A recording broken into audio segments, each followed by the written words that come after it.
being he and the bank, each put up a legitimate form of property for the exchange. In legal language, this is called consideration.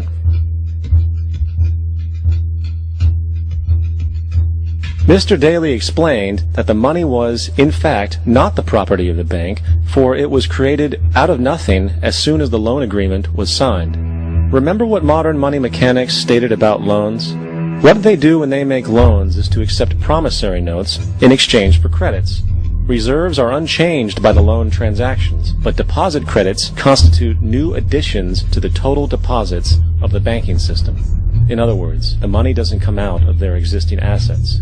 The bank is simply inventing it, putting up nothing of its own, except for a theoretical liability on paper.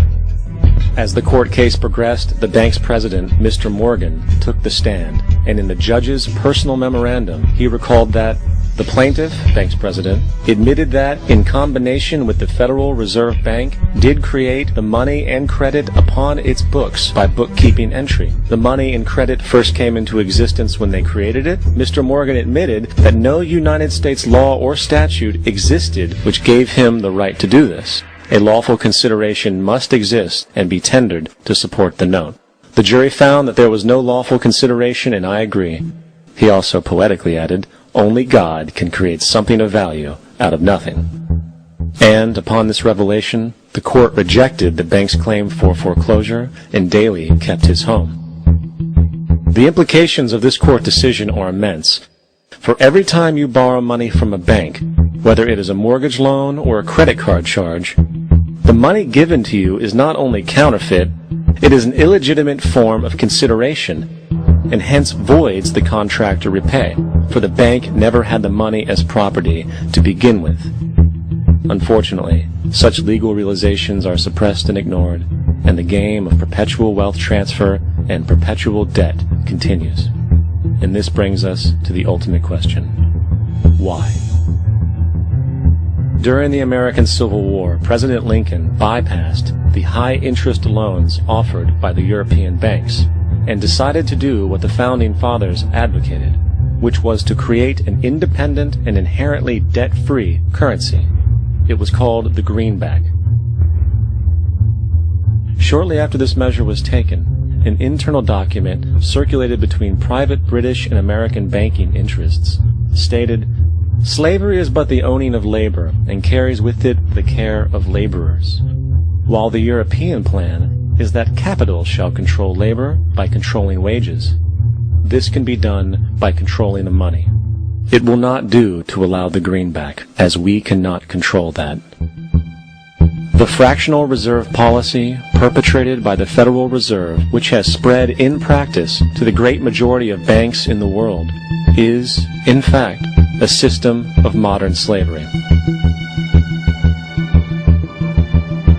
Think about it. Money is created out of debt. And what do people do when they are in debt? They submit to employment to pay it off. But if money can only be created out of loans, how can society ever be debt-free? It can't. And that's the point. And it is the fear of losing assets coupled with the struggle to keep up with the perpetual debt and inflation inherent in the system, compounded by the inescapable scarcity within the money supply itself, created by the interest that can never be repaid, that keeps the wage slave in line, running on the hamster wheel with millions of others, in effect powering an empire that truly benefits only the elite at the top of the pyramid. For, at the end of the day, who are you really working for? The banks. Money is created in a bank and invariably ends up in a bank. They are the true masters, along with the corporations and governments they support. Physical slavery requires people to be housed and fed. Economic slavery requires people to feed and house themselves. It is one of the most ingenious scams for social manipulation ever created, and at its core, it is an invisible war against the population. Debt is the weapon used to conquer and enslave societies, and interest is its prime ammunition.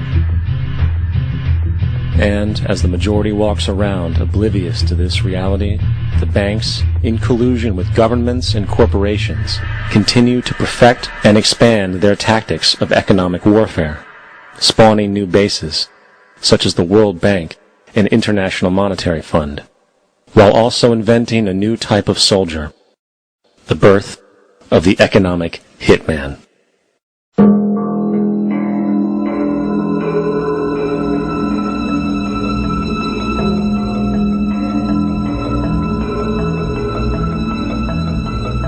We economic hitmen really have been the ones responsible for creating this first truly global empire. And we work many different ways.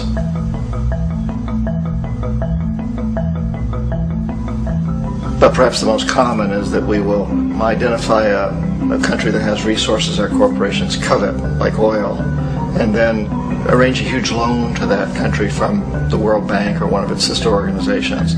But the money never actually goes to the country. Instead, it goes to our big corporations to build infrastructure projects in that country, power plants, industrial parks, ports, things that benefit a few rich people in that country, in addition to our corporations, but really don't help the majority of the people at all. However, those people, the whole country is left holding a huge debt.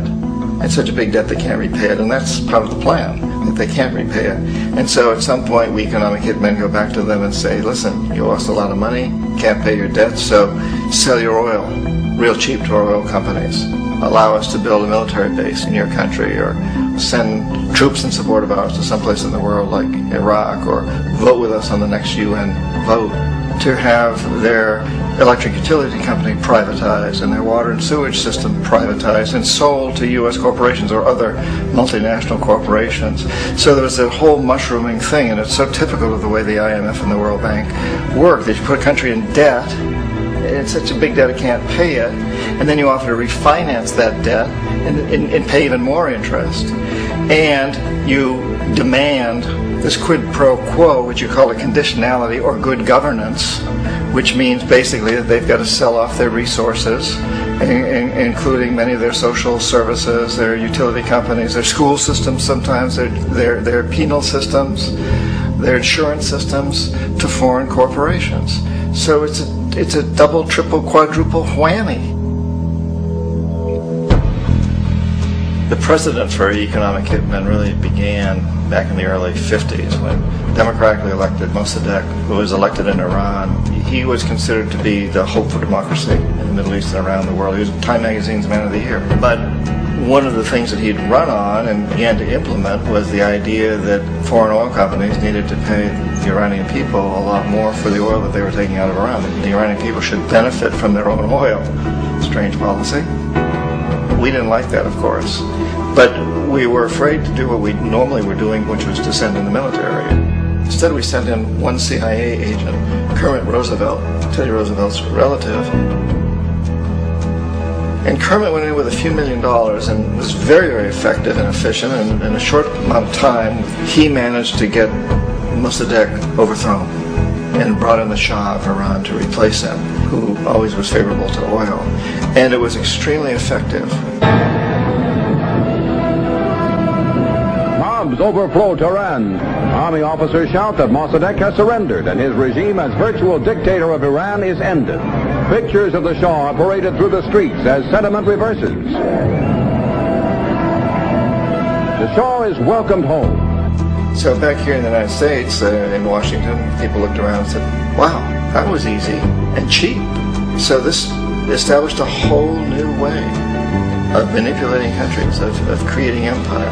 The only problem with Roosevelt was that he was a card-carrying CIA agent, and had he been caught, the ramifications could have been pretty serious.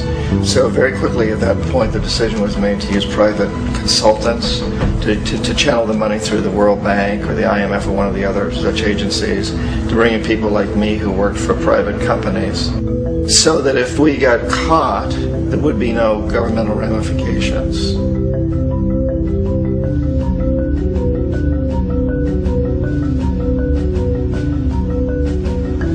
When Arbenz became president of Guatemala, the country was very much under the thumbs of United Fruit Company, the big international corporations. And Arbenz ran on this ticket that says, you know, we want to get the land back to the people.